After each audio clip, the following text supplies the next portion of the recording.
The news hit the province of Quebec like a thunderclap on a clear autumn day. In Rivière-Perdue, a small town nestled along the forested banks of the St. Lawrence, 39 bodies of women had been found, piled at the bottom of a commercial trout pond. The story spread with the chilling speed of a winter wind, first through hushed phone calls, then exploding onto television screens across Canada. People spilled out of their homes, some running towards the site in a morbid trance, others frozen on their front porches, words failing them. The trout farm belonged to Marcel Dubois, a quiet, hard-working man in his late 50s, whose ponds had long been a source of local pride and employment. No one could have imagined that this place of sustenance held a mass grave. As the news broke, the town's fragile peace shattered. A curious and horrified crowd gathered, their footsteps drawn by a disbelief that warred with an inescapable need to see. That morning, the rhythm of life in Rivière-Perdue simply stopped. The whine of chainsaws from the logging camps fell silent. The gravel roads, usually alive with the laughter of children, were empty. All eyes were fixed on a single point, the large, murky pond at the edge of town, now starkly outlined by the severe yellow of police tape. A putrid odor, thick and sweet, hung in the air, clinging to the back of the throat even from a distance. Faces in the crowd were pale, a mixture of horror and grim fascination. A woman pulled her scarf over her mouth, her eyes welling with tears as she whispered that it couldn't be possible, not so many, not here. Beside her, an old man leaned heavily on his wooden cane, his hand trembling as he muttered prayers under his breath. A few young men from the town, who had initially rushed to help the first responders, now sat on the damp ground, their faces ashen after witnessing the bodies being lifted, one by one, from the cold, brown sludge. When the first black body bag was carried to the edge of the pond, a collective gasp rippled through the crowd, followed by a choked sob. Long, matted hair, clothes torn to rags, skin a pale, bruised blue, the forms were undeniably human. They were piled together in the dark water, some still bound with rope, others so decomposed they seemed to have merged with the muddy bottom. It wasn't one body, or two. It was 39. The atmosphere curdled into chaos. Some muttered about cults, others were convinced it was the work of the Montreal mob. But everyone agreed on one thing: this was an act of profound, unnatural evil. Mayor Luc Tremblay arrived, his face a tight mask of concern. He tried to calm the residents, his voice booming as he urged them to leave the matter to the authorities. But his words were swallowed by the rising tide of weeping and hysterical cries. Local news vans were already pulling up, their satellite dishes extending towards the gray sky. Cameras panned across the panicked faces, capturing every trembling hand and tear-streaked cheek. Within hours, the tragedy of Rivière-Perdue was the lead story nationwide, the headline sending a shiver through the entire country: 39 female bodies found in Quebec trout pond. At the edge of the police line, Leo Gagnon, the young man who had made the discovery, sat numbly on the ground. His face was devoid of color, his body shaking uncontrollably. The image of the blue-tinted arm he had pulled from the water was seared into his mind, replaying itself in a silent, horrific loop. He tried to push it away, to think of anything else, but the more he fought it, the clearer it became. Meanwhile, officers from the Sûreté du Québec worked methodically, securing the perimeter, their grim expressions betraying nothing. A young forensic investigator, barely older than Leo, remarked quietly that the number of victims was staggering for a town this small. This wasn't a simple crime. Something far larger, far more sinister, was buried in that pond. The crowd whispered. Some recalled old local legends of people who got rich too quickly, stories that always ended in darkness and sacrifice. Others glanced towards Marcel Dubois's small house with suspicion. How could the ponds he tended with such care have become a cemetery without his knowledge? Yet, just as many defended him, insisting that the generous, God-fearing man they knew could never be capable of such a thing. That day, Rivière-Perdue changed. It was no longer a quiet town surrounded by evergreen forests, but a place stalked by fear. Children were kept indoors and doors were bolted early. People spoke in hushed tones, afraid of being overheard. The shadow of death loomed over the rooftops, and the foul smell from the pond served as a constant, sickening reminder that the nightmare was real. In the midst of the chaos, a journalist scribbled furiously in his notebook. He knew this would be the biggest story of his career, but even he couldn't suppress the shudder of horror. How could 39 women end their lives here, in a place meant only for fish? The question echoed in everyone's mind, but no one had an answer. That night, a deeper darkness settled over the town. The familiar sound of a fiddle playing from a neighbor's radio was absent.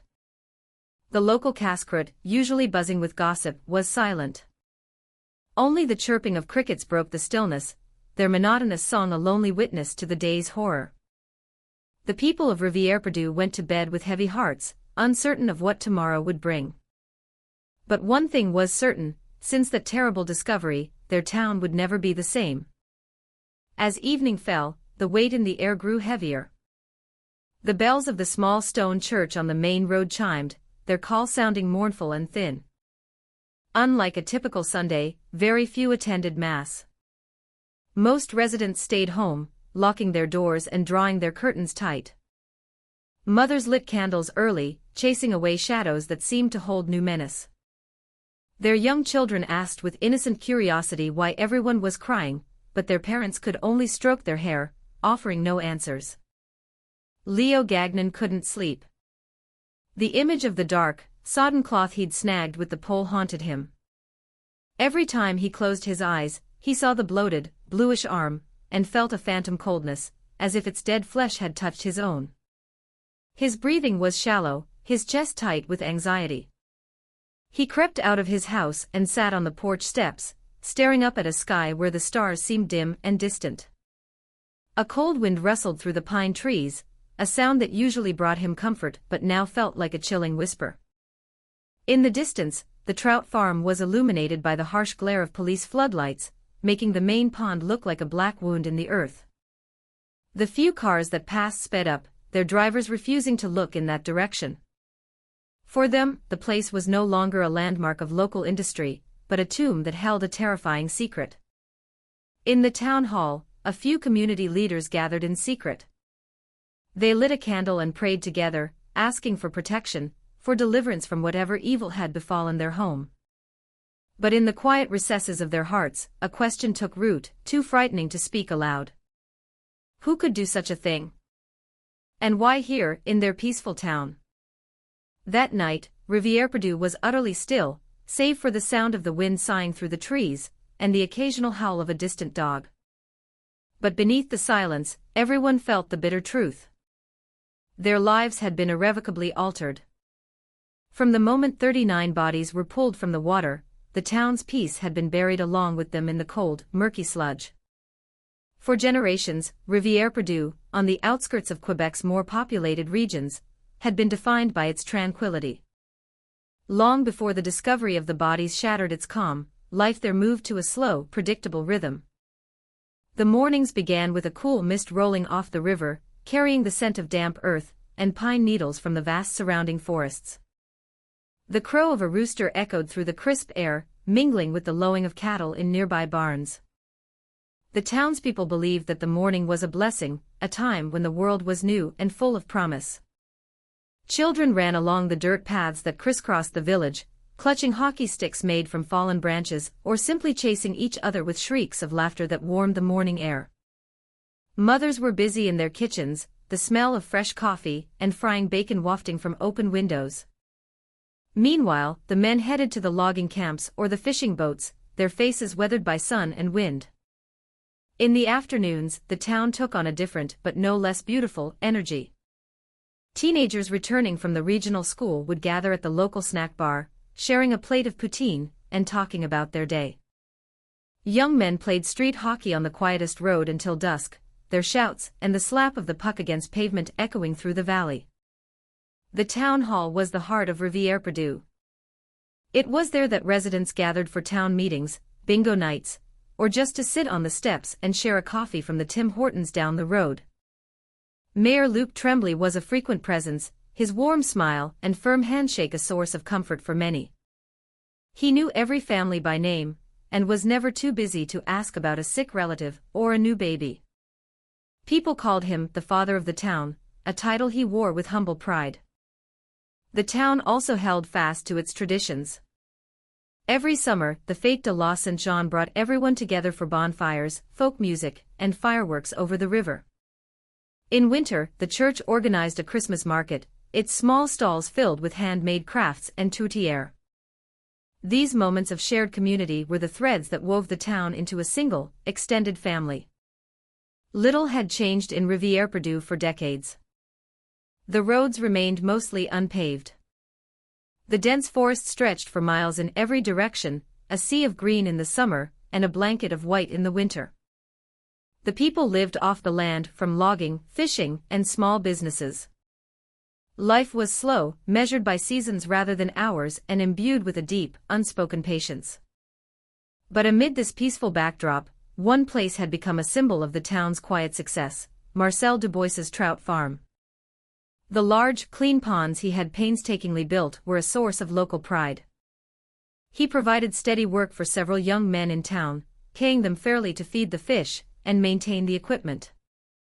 Marcel was known for his generosity, often slipping an extra $20 bill into a young worker's hand just to encourage him. He had a habit of offering simple, meaningful advice. "The trout is a patient creature," he would say. "It thrives in cold, clear water, always fighting the current. If a person learns from the trout, they'll grow strong." This piece of wisdom was often repeated at the snack bar, a local proverb that guided their lives. Everyone in Rivière-Perdue believed their town would remain a sanctuary of peace forever. No one suspected that beneath the surface of the very ponds that inspired such gentle philosophy, a horrifying secret lay dormant, waiting to drag the entire community into a nightmare. In those final days of calm, no one was prepared for the truth. They went about their routines, working, laughing, praying, oblivious to the darkness in their midst. Now those peaceful days are just a bitter memory. Whenever a resident looks out at the forest or sits in the town square, they remember how quiet life was before the truth clawed its way out of the mud. The peace they cherished has been torn apart, replaced by fear and suspicion. It is as if the slow-moving river of their lives has been hit by a flash flood, destroying everything in its path. But to remember the peaceful face of Rivière-Perdue is to understand a vital lesson, that life can be shattered in an instant, and that the calmest waters can hide the deadliest currents. Marcel Dubois was one of the most respected men in Rivière-Perdue. Besides the mayor, he was the person everyone knew and admired. His hair was turning a silvery white, and his skin was tanned and leathery from years of working outdoors, but a kind smile was always on his face. He greeted everyone he met with a warmth that made them feel seen, as if he had all the time in the world to listen to their troubles. The trout farm he built was not an overnight success. Decades ago, in his late 20s, he had decided to try his hand at aquaculture on a piece of land inherited from his parents. It was a small, marshy plot, not suitable for farming. With relentless patience, he dug the first pond himself, reinforcing the earthen walls with rocks from the riverbed. He started with only a few hundred trout fingerlings. The first few harvests were meager, but his spirit never faltered. He was known for his resilience. Whenever a batch of fish died due to a change in water temperature, he didn't despair, he learned.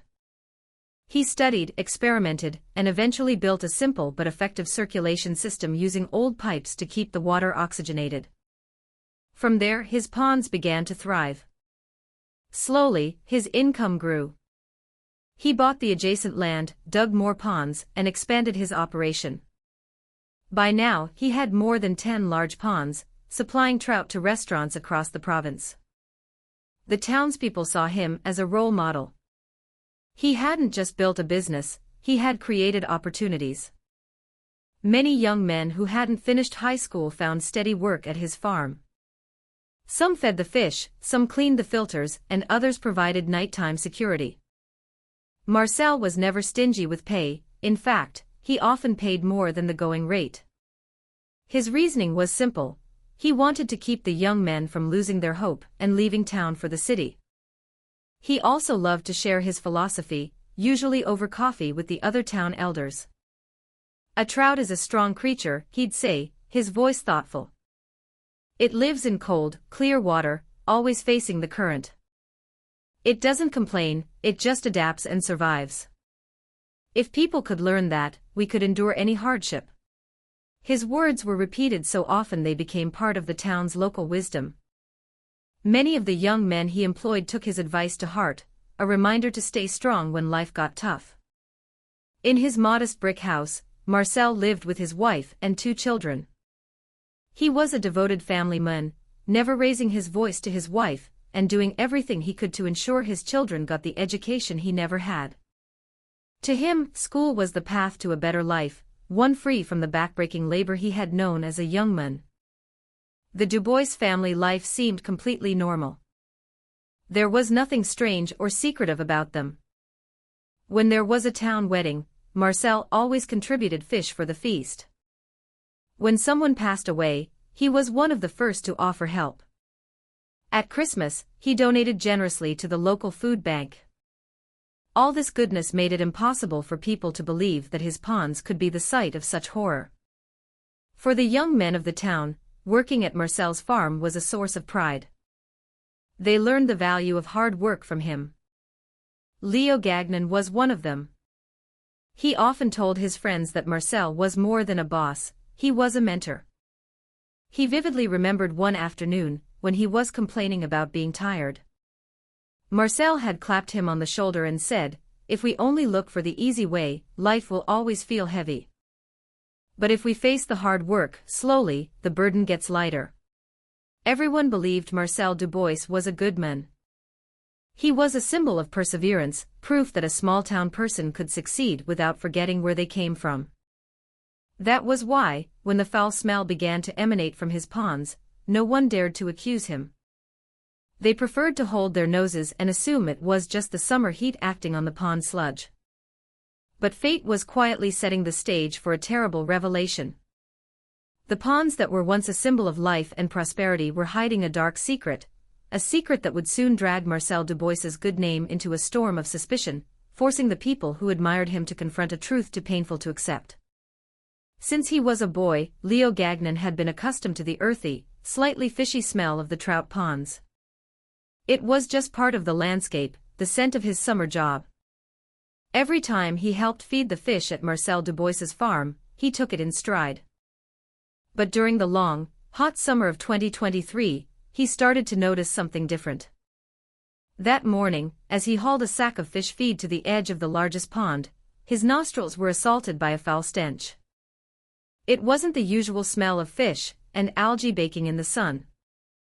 This was sharper, more acrid, like the smell of an animal carcass left to rot in water for too long. Leo paused, covering his nose with the sleeve of his shirt. A wave of nausea washed over him, and his steps faltered. He tried to ignore it. He quickly scattered the pellets across the surface, expecting the water to erupt with hungry trout. But strangely, only a few fish broke the surface. Normally, hundreds would churn the water in a frenzy.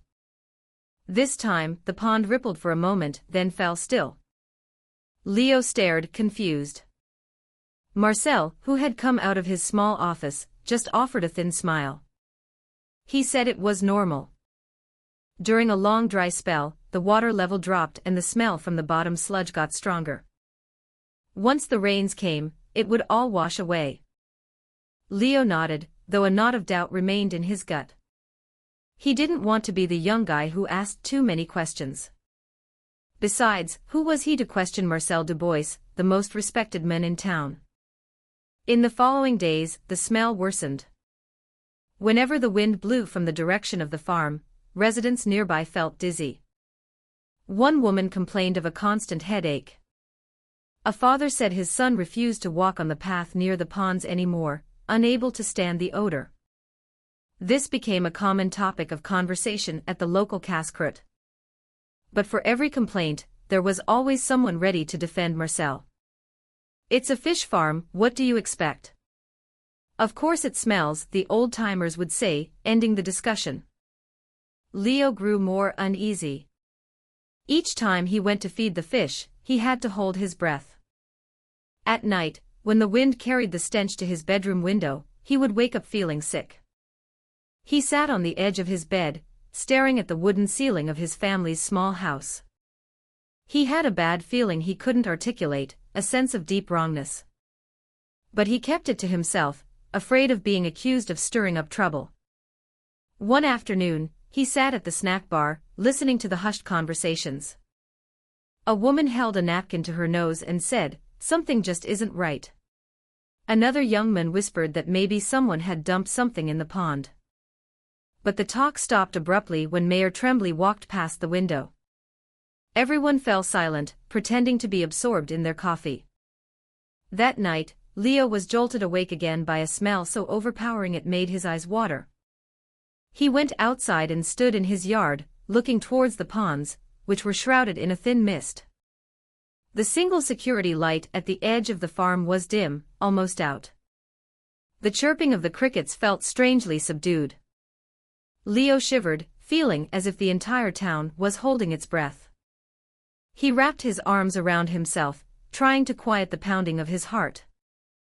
The bad feeling was stronger than ever. There was something hidden in the murky water of that pond, something that couldn't be explained away by a dry spell. In his heart, Leo started to believe the smell wasn't just mud. It was a secret. A big, terrible secret. But he didn't dare say it aloud. Everyone respected Marcel Dubois too much. Who would believe that the kind, hard-working farmer was hiding something in his ponds? Leo could only keep his fear locked inside, unaware that his suspicions were about to be confirmed in the most horrifying way imaginable. That morning, the sun had just crested the small hill east of Rivière-Perdue. Dew clung to the tips of the pine needles, and the crowing of roosters echoed through the valley. Leo Gagnon walked slowly towards Marcel Dubois's trout ponds, a heavy sack of feed slung over his shoulder. His steps were heavy, not from the weight of the sack, but from the sense of dread that had been pressing on his chest for days. The foul stench from the ponds was now unbearable. The night before, the wind had carried the putrid air into his house, and he had been sick to his stomach. Hesitantly, he scattered the feed onto the water's surface. But again, strangely, only a handful of trout appeared. The pond, which should have been teeming with life, was eerily still. The murky, brownish water seemed to be hiding something. Leo called out for Marcel, hoping the older man would emerge from the small office beside the ponds. But the door was shut tight. There was no answer, no sign of life. Feeling increasingly uneasy, Leo sat on the grassy bank, his eyes fixed on the water's surface, which occasionally released a single, large bubble.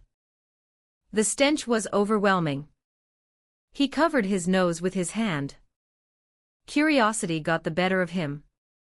He picked up a long bamboo pole used for stirring the feed and slowly pushed it into the pond, probing the muddy bottom, hoping to find an answer. When he pulled the pole back up, something was snagged on the end. A piece of dark, wet cloth, reeking of decay. At first, he thought it was just a discarded piece of tarp, but when he tugged harder, he felt it was attached to something heavy. Leo's heart began to pound against his ribs. He gripped the pole with both hands, his body trembling.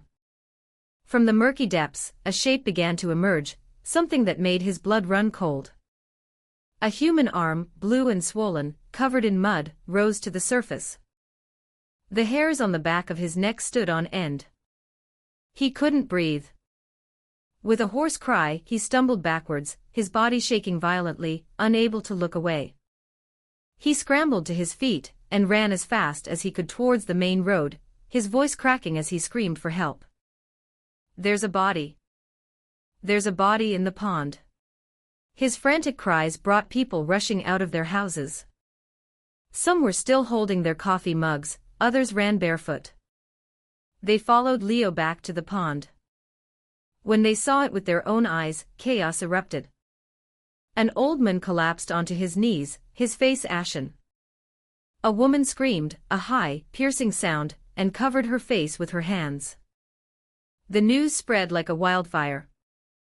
Within minutes, dozens of people had gathered around the pond, pushing and shoving, trying to see what Leo had found. A few of the braver young men waded into the shallows and pulled on the dark cloth. What they dragged from the mud made everyone freeze. The body of a young woman, her long hair tangled and filled with algae, her clothes in tatters, her skin a pale, greenish hue. Another scream tore through the air. The crowd grew more frantic. Some people fainted. Others wept openly, while some just stared, repeating prayers over and over. Then someone shouted, "There's more than one." The townspeople, working together in a horrified daze, started a pump to drain the pond. With every foot the water level dropped, a more horrific scene was revealed. More bodies emerged from the muddy bottom. Some were bound with rope. Some were badly decomposed. Others seemed to have become one with the earth. The number kept growing. The crowd could no longer count, they could only watch in stunned silence as the true scale of the horror was unveiled. Within hours it was clear there weren't just one or two bodies but dozens. Rivière-Perdue had become a sea of screams. Children were led away, shielded from the sight. Men tried to comfort their wives and neighbors, but the fear was too immense to contain. The word cult began to be whispered. For years, there had been dark local tales of strange rituals in the woods. Now, Marcel Dubois's trout pond was the subject of every terrifying accusation. Leo sat under a maple tree near the pond, his body trembling, his eyes vacant. The memory of the blue arm refused to leave him. He buried his face in his hands, trying to erase the gruesome image, but it was useless. He knew, with a certainty that chilled him to the bone, that his life would never be the same again. The crowd at the edge of the pond was spiraling out of control. Cries, screams, and terrified whispers merged into a single, panicked roar. Some were convinced it was a satanic ritual. Others openly accused Marcel Dubois. A few just stood silently, their faces drained of all color. In the midst of the chaos, a loud voice cut through the noise. "Everyone, please, stay calm. Let's not jump to conclusions. We will leave this to the authorities." The voice belonged to Luc Tremblay, the mayor of Rivière-Perdue.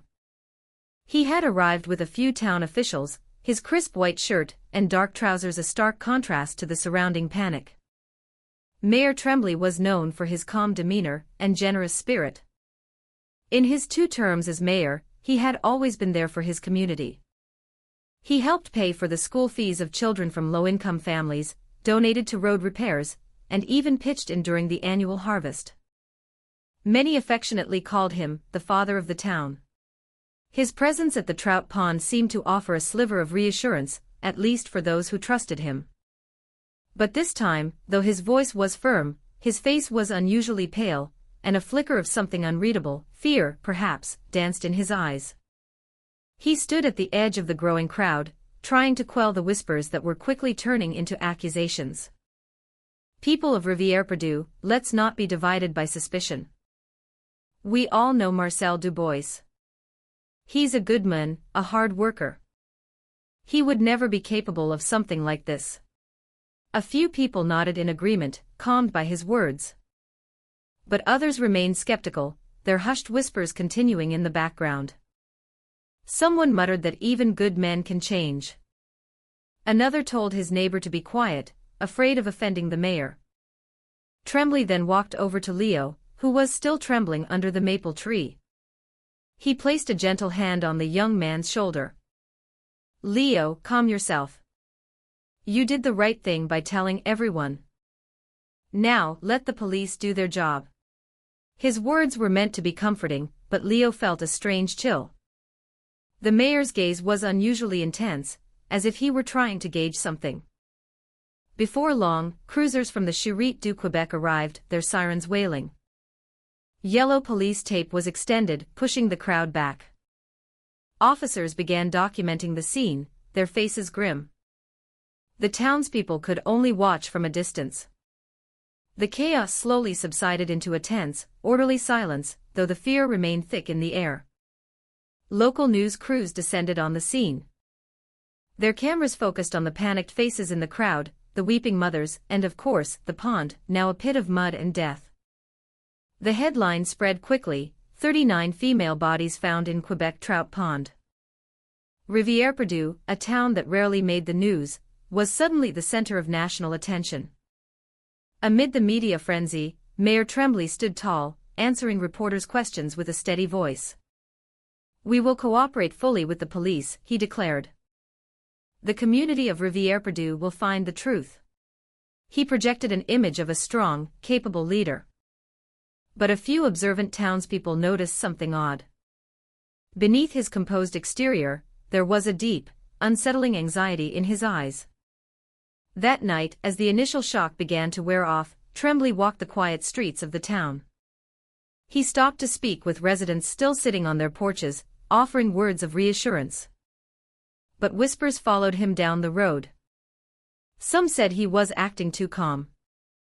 Others praised his steady hand in a crisis. No one dared to voice their suspicions aloud.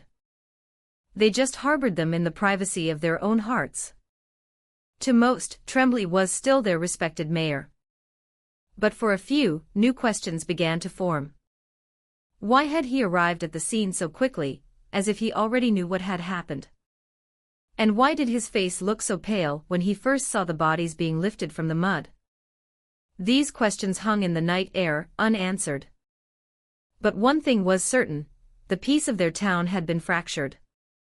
And though Mayor Tremblay tried to hold it together, the horrifying image from the bottom of the pond could not be so easily erased. That day, Rivière-Perdue became a sea of people. The small gravel roads, usually traversed by nothing more than a pickup truck or a few kids on bikes, were now choked with police cruisers, news vans, and cars belonging to curious onlookers. The modest town hall was transformed into a temporary command post. Its wooden tables were littered with reports, photographs, and police equipment. The yellow tape around the trout farm felt like the border to another world. Inside, forensic teams in white suits worked tirelessly, lifting body bags one by one and loading them into waiting ambulances. Outside the line, residents watched with hollow eyes. Some wept quietly, others just stared, their faces blank with shock. The sickeningly sweet smell of decay still hung in the air, a constant reminder of the horror. National and local media outlets had descended upon the town. Large cameras were pointed at the pond, while microphones were thrust in front of any resident willing to speak. Reporters scrambled for a story, a quote, an angle. One young journalist even broadcasted live from the edge of the police tape, his voice trembling as he declared it the largest discovery of its kind in Quebec's history. The Sûreté du Québec's Major Crimes Unit was called in from Montreal. Among them was a young detective named Julien Moreau. He was only in his early 30s, but he had a reputation for being sharp, relentless, and effective at solving difficult cases. When his unmarked sedan pulled up in front of the town hall, all eyes turned to him. The townspeople looked at him with a desperate hope, as if his arrival alone could provide answers. Julien stepped out of the car, his expression unreadable. Mayor Tremblay immediately greeted him, shaking his hand firmly. "Welcome, detective. Our town is counting on you." His words were warm, but his eyes betrayed a nervous energy. Julien held his gaze for a moment, as if trying to read the man's mind, before giving a curt nod. "We'll do everything we can. I expect full cooperation." When he arrived at the pond, Julien stood in silence for a long time.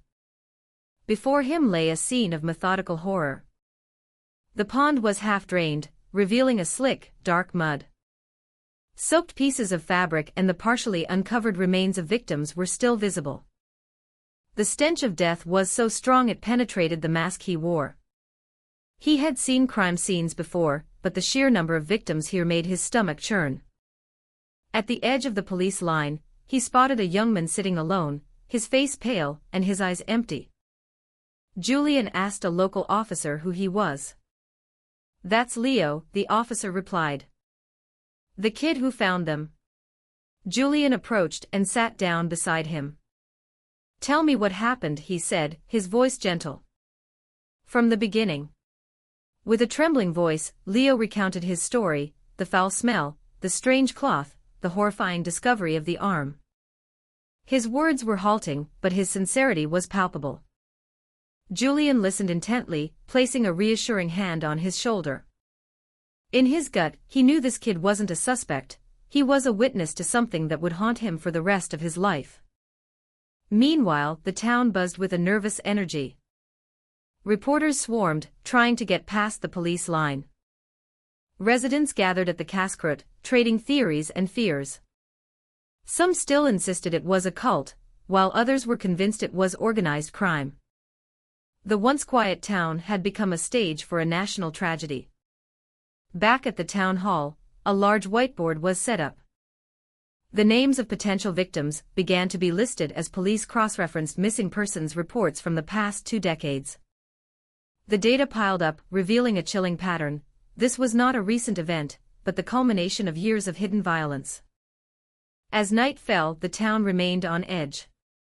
Floodlights illuminated the crime scene, where officers stood guard. Reporters still lurked, hoping for a break in the case. Families sat on their porches, speaking in low voices, afraid of being overheard. Children couldn't sleep, asking if ghosts would come out of the pond. Their parents could only hold them close, with no answers to give. From that day on, Rivière-Perdue was no longer a simple, slow-paced town. It was the epicenter of a mystery that had captured the nation's attention. But beneath the glare of the media spotlight, a far darker secret waited to be uncovered. And Julian Moreau, the young detective from the city, had no idea that this case would pull him deeper into the darkness than he had ever imagined. The sun was setting, casting a pale orange glow over the gray Quebec sky. At the edge of the trout pond, the forensic team was still at work, carefully lifting the last of the bodies. The black bags were laid out in a neat, grim row on the road, each marked with a number in white chalk for identification. From a distance, the townspeople watched, some covering their faces, others praying softly, their eyes wet with tears. Julian Moreau stood just outside the police tape, his gaze fixed on the line of body bags. A strange, insistent pull tugged at him, a feeling he couldn't explain. His instincts urged him to move closer, as if something, or someone, was calling to him.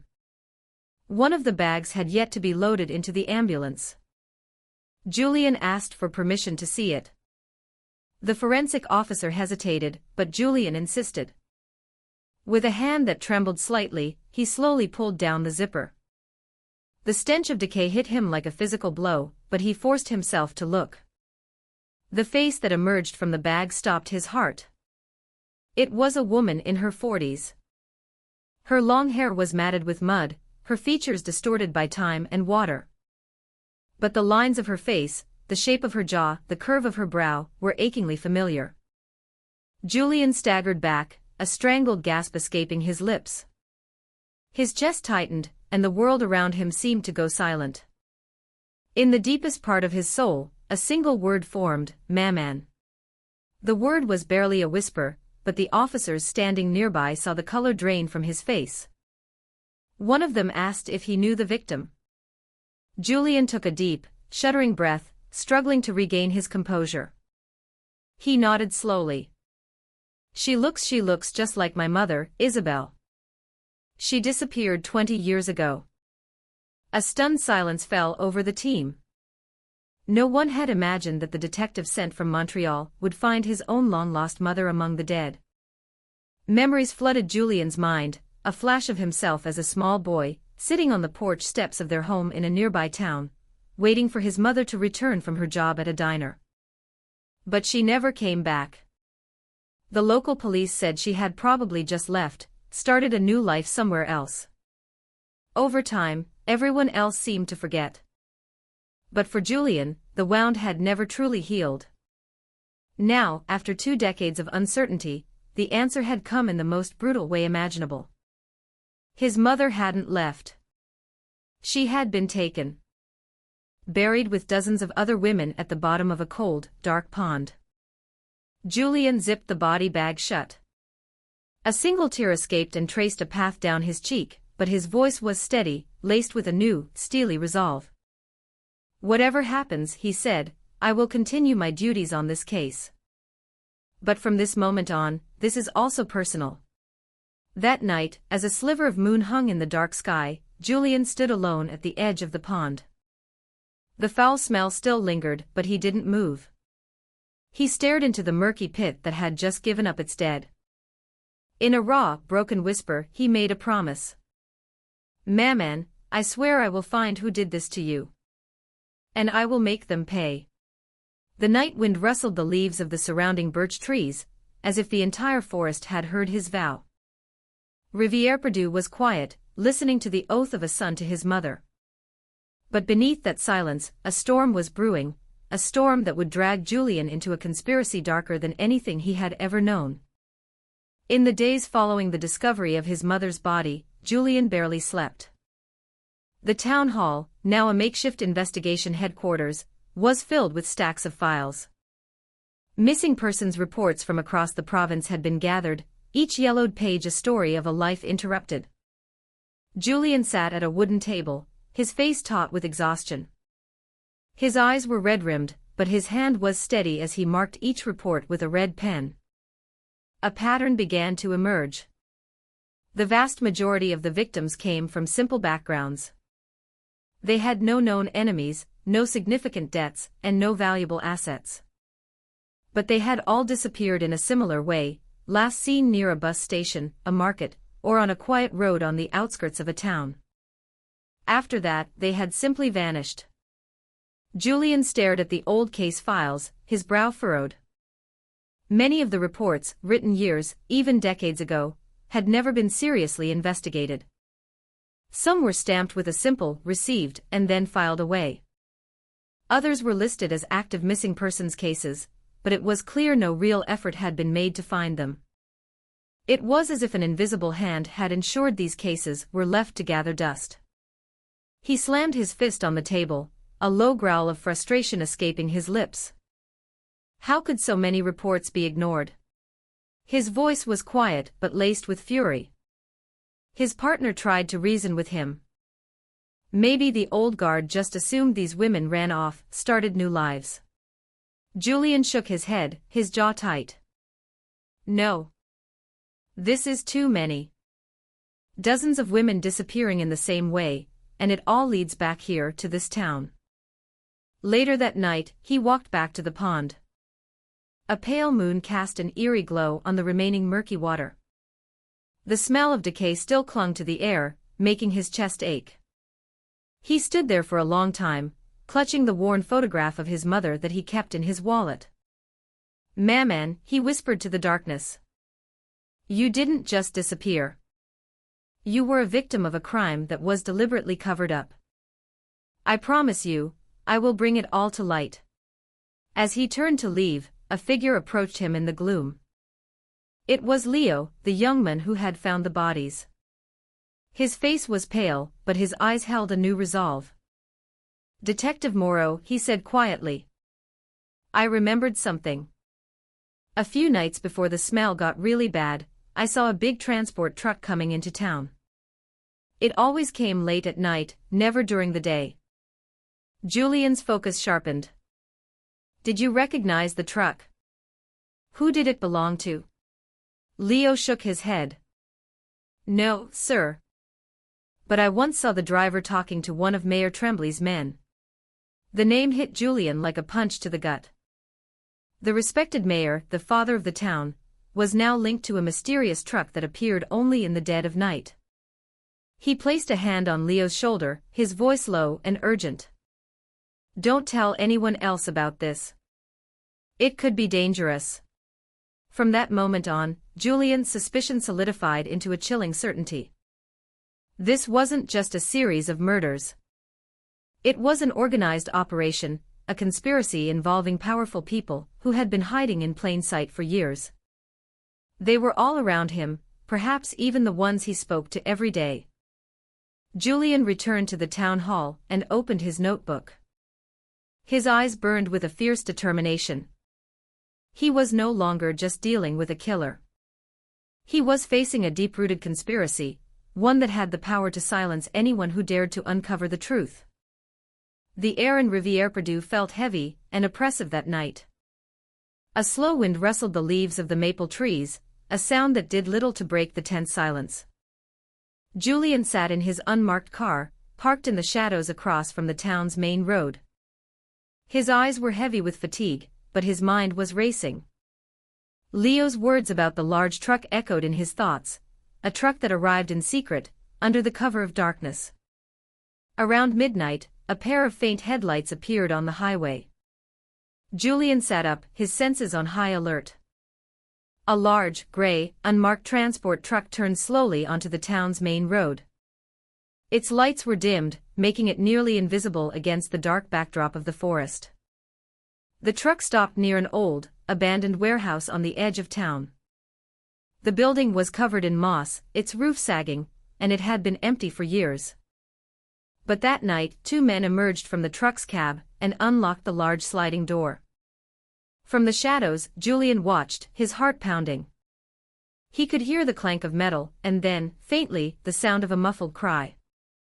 A cold dread washed over him. There were more victims, still alive. But before he could make a move, one of the men slammed the truck door shut. The truck started its engine and began to pull away, heading out of town.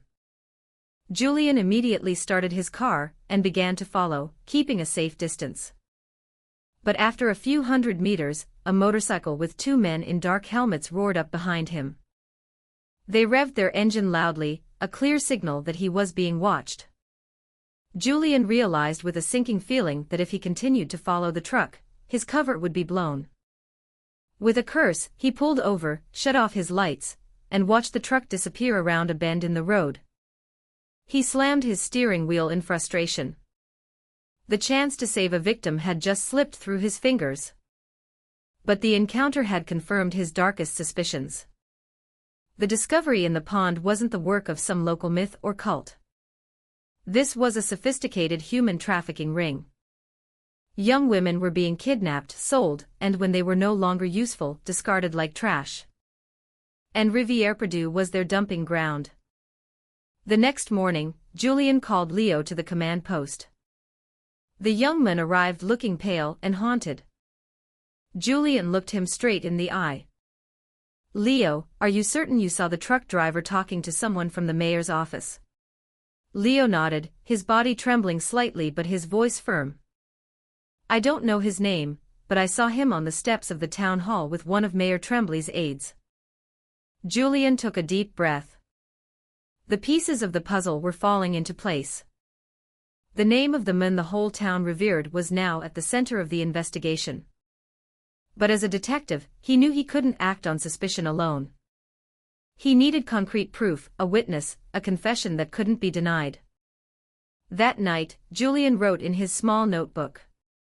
He detailed the gray truck, the abandoned warehouse, the sound of the cry, and the possible involvement of someone inside the town's administration. His hand shook slightly, but his writing was clear. In his heart, he whispered a vow, "I can't afford to make a single mistake. Every move I make could be the difference between life and death." Outside, the town's stray dogs began to bark, their howls echoing in the tense night air. Julien stared out into the darkness.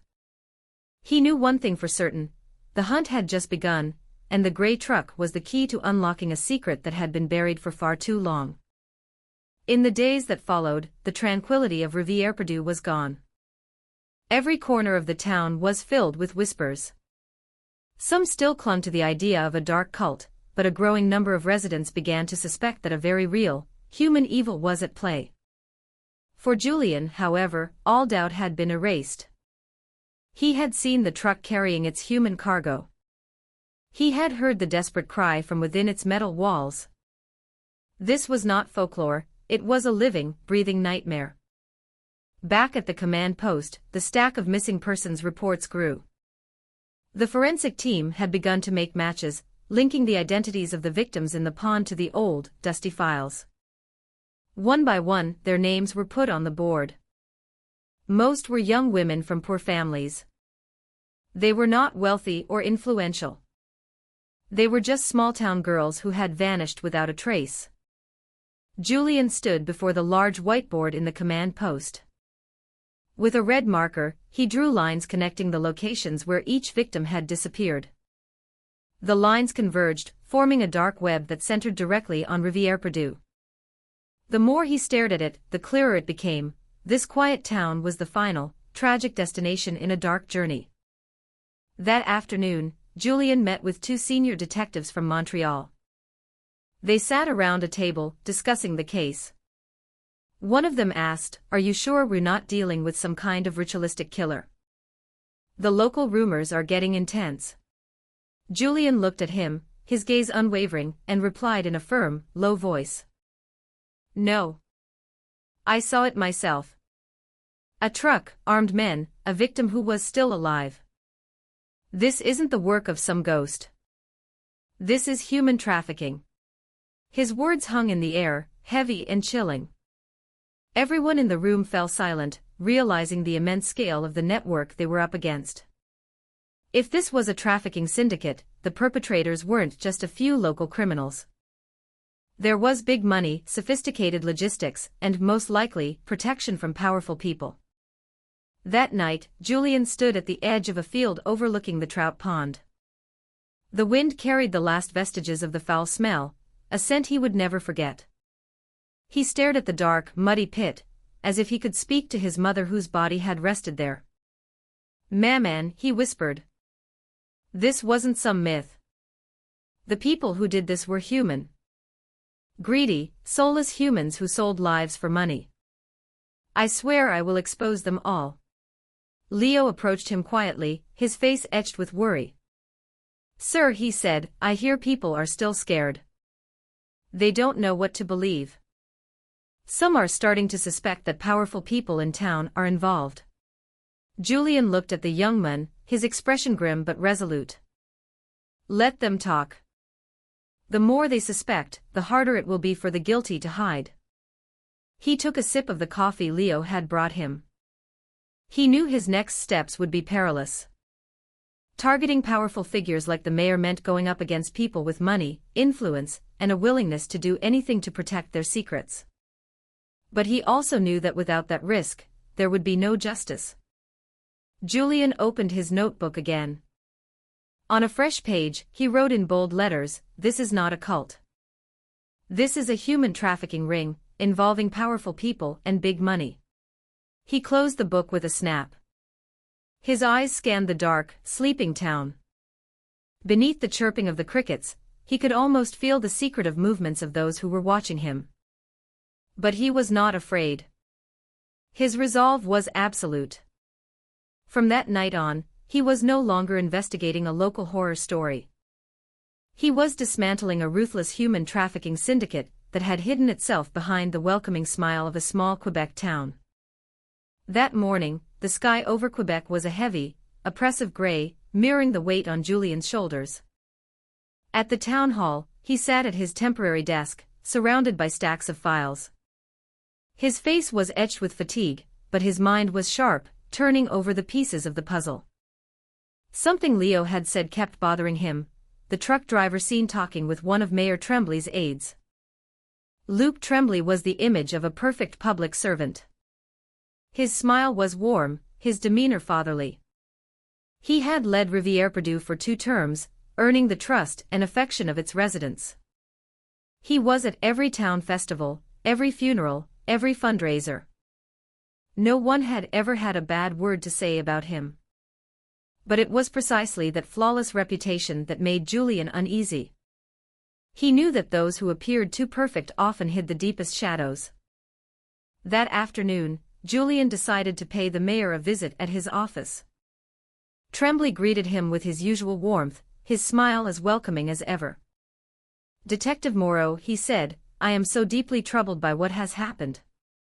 Our peaceful town has been stained. I urge you to catch whoever is responsible." Julian nodded, studying the mayor's face. The smile seemed genuine, but there was a subtle tension around his eyes, a flicker of something he was trying to conceal. Julian asked casually, "Mr. Mayor, have you ever noticed any large trucks passing through town late at night? Tremblay paused for a fraction of a second before answering. No, I can't say that I have. Probably just delivery trucks from out of town. The answer was too quick, too dismissive. Julian made a mental note. His instinct screamed that the mayor was lying. That night, Julian wrote in his small notebook. He wrote down Mayor Tremblay's name in bold letters and drew a large question mark beside it. He knew that accusing a beloved public official without irrefutable proof was professional suicide. But all the clues, the suspicious financial records he was beginning to uncover, the mysterious truck, the palpable fear that kept people from speaking out, all seemed to orbit the figure of the mayor. A few days later, an elderly resident came to the command post in secret. His face was wrinkled with anxiety, his voice a trembling whisper. "Detective," he said, "I once saw the mayor meeting with two men in suits down by the old logging road. It was late at night. It wasn't a normal conversation. I was too scared to tell anyone." Julian thanked the old man for his courage. After he left, Julian's conviction grew stronger. Mayor Tremblay wasn't just aware of what was happening, he was a part of it. That night, Julian stood before his investigation board. He had added another name next to Tremblay's, Vincent Beaumont, a wealthy and notoriously corrupt real estate magnate from Montreal with known ties to organized crime. He stared at the two names, his fist clenching. If they were connected, he was dealing with a criminal enterprise far more powerful than he had imagined. Outside, a gentle rain began to fall, tapping against the windows of the town hall. Julian closed his eyes for a moment and whispered into the quiet room. "Man, it's becoming clearer now. The man this town trusts the most may be the very architect of all this suffering."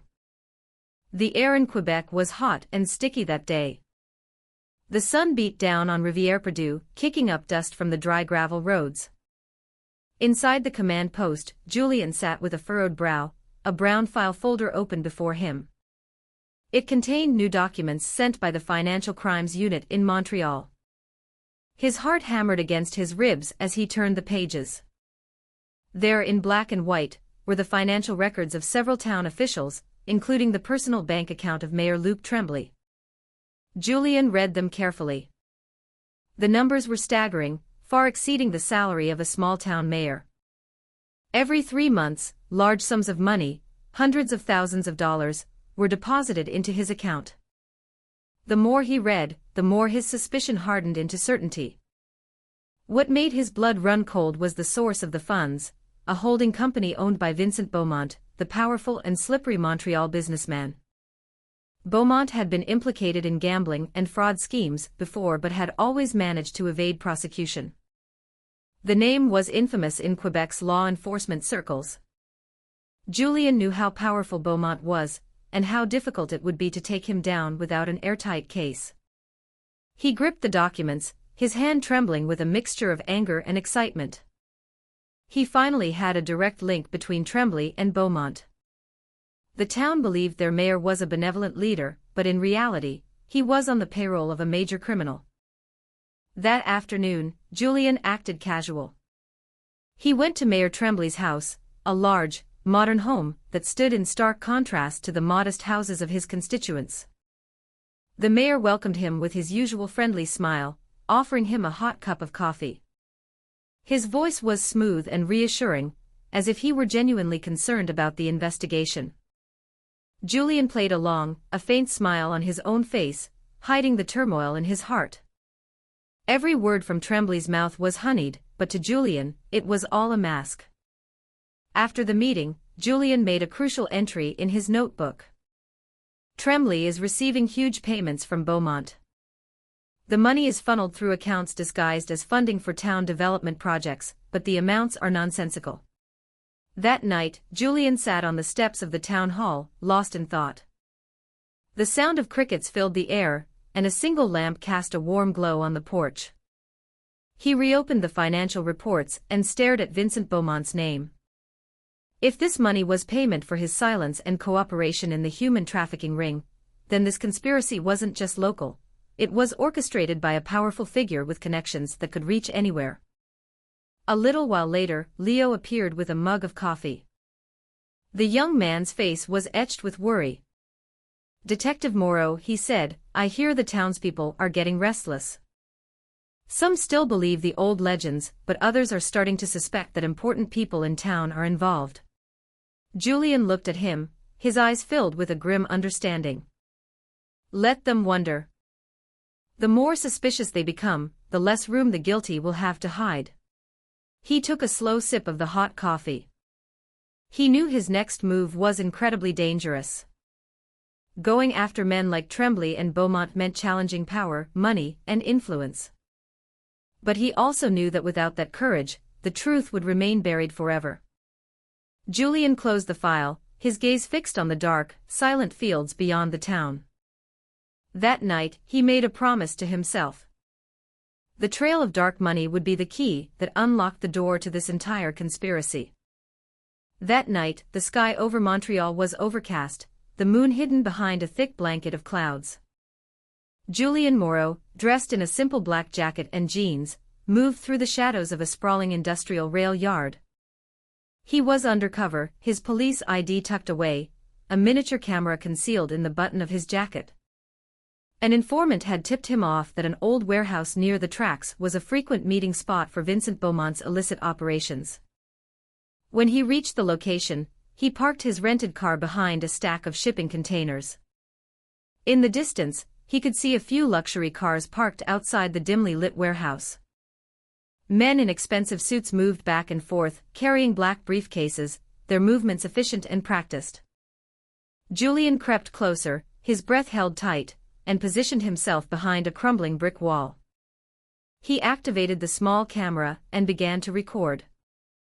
Suddenly, a black sedan pulled up to the entrance. A large, imposing man with slicked back hair stepped out. Julian recognized him immediately from photos. It was Vincent Beaumont. But it was the man who emerged from the passenger side that made his blood run cold, Mayor Luc Tremblay. The two men shook hands, sharing a quiet laugh before disappearing inside the warehouse.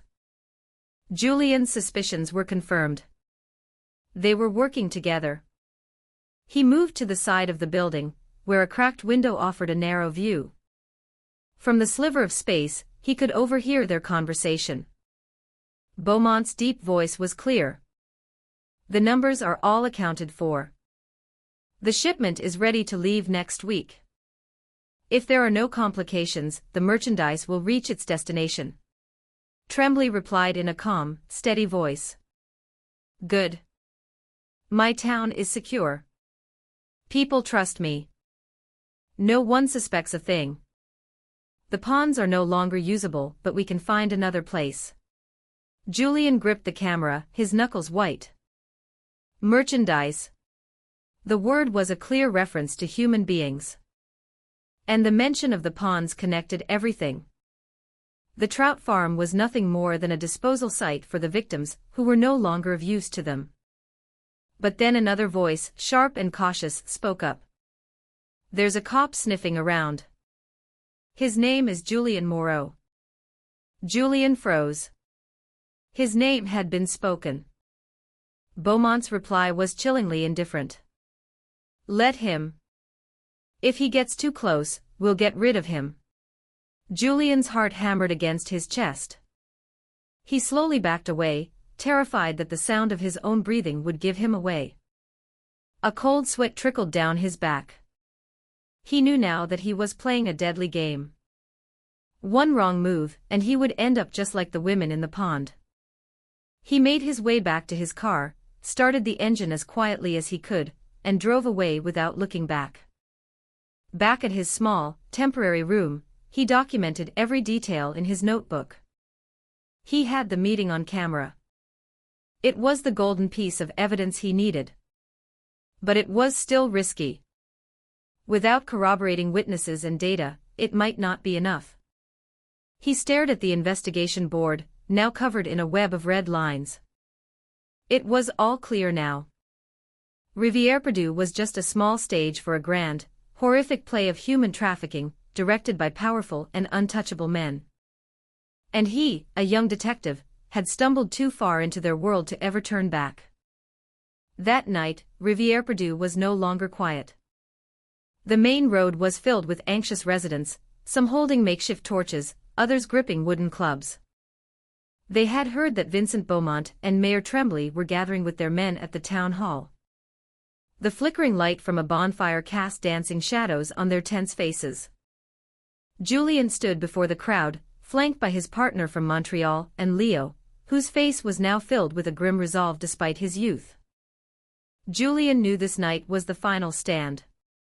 He looked at the faces in the crowd and spoke, his voice ringing with conviction. The time for being silent is over. The ponds, the warehouse, and all the victims buried in the mud are proof that this evil is real. The ones responsible are not ghosts or legends. They are men you see every day. A low murmur rippled through the crowd. People looked at their neighbors, drawing courage from one another. Just then, a black car pulled up. Vincent Beaumont stepped out, dressed in an immaculate suit, an arrogant smirk on his face. Beside him, Mayor Tremblay stood with a stony expression, trying to maintain his facade of a respected leader. Beaumont strode forward, clapping his hands together slowly. "Impressive," he said, his voice dripping with condescension. "But don't forget, I have money. And with money, I can buy anything, including your lives." Julien stepped forward to meet him. "Money can't wash away blood, Beaumont. We have a recording of your meeting with Tremblay at the warehouse. We have your voice, your plans, everything." The crowd roared. Tremblay tried to defend himself, shouting that it was all lies, a conspiracy to frame him. But suddenly, a woman whose daughter had gone missing years ago stepped forward, tears streaming down her face. "Then why did my daughter disappear after she was last seen with your men, Mr. Mayor? Why did you tell us to just be quiet every time we asked?" One by one, other residents began to speak up, their long-suppressed whispers turning into a chorus of accusations. Stories that had been buried by fear now came pouring out. Tremblay's face went pale as he looked for an escape. Beaumont gave a sharp nod, and his men drew handguns. The crowd gasped and fell back, but Julien raised a hand, urging them to stand their ground. "Tonight isn't just about evidence," he shouted. "It's about our courage to protect our home. If we back down now, our children will be next." Chaos erupted. The clash of wood against metal, the sound of rocks hitting cars, a gunshot that split the night air. A torch ignited a pile of hay, and flames shot into the sky, turning the town square into a battlefield. Julien fought one of Beaumont's thugs, parrying his blows with a heavy piece of wood. His partner provided cover, firing warning shots into the air. Leo, despite his fear, ran to help a fallen resident, dragging him to safety before turning back to the fight.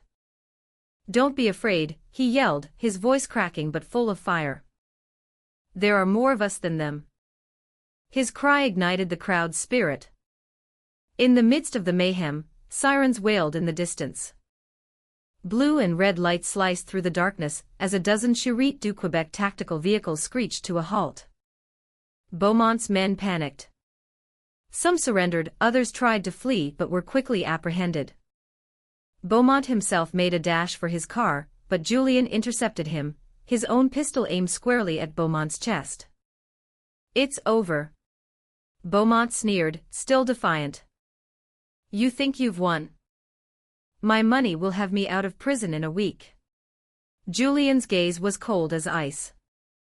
"Not this time. Because among your victims was the one person who mattered most to me. My mother." Beaumont froze. The police swarmed in and snapped handcuffs on his wrists. Tremblay, his face bruised and his dignity shattered, was dragged away by furious residents. As dawn broke, a thin smoke still rose from the embers of the fire. Rivière-Perdu looked battered and exhausted. But for the first time in a long time, there was a glimmer of hope. The townspeople stood together, watching as the men they had feared were led away in police cars. A cheer broke out, not because the fight was over, but because their courage had finally conquered their fear. Julien stood on the side of the road, watching the morning light creep over the horizon. In his hand, he clutched the worn photograph of his mother. A tear fell, not of sorrow but of relief.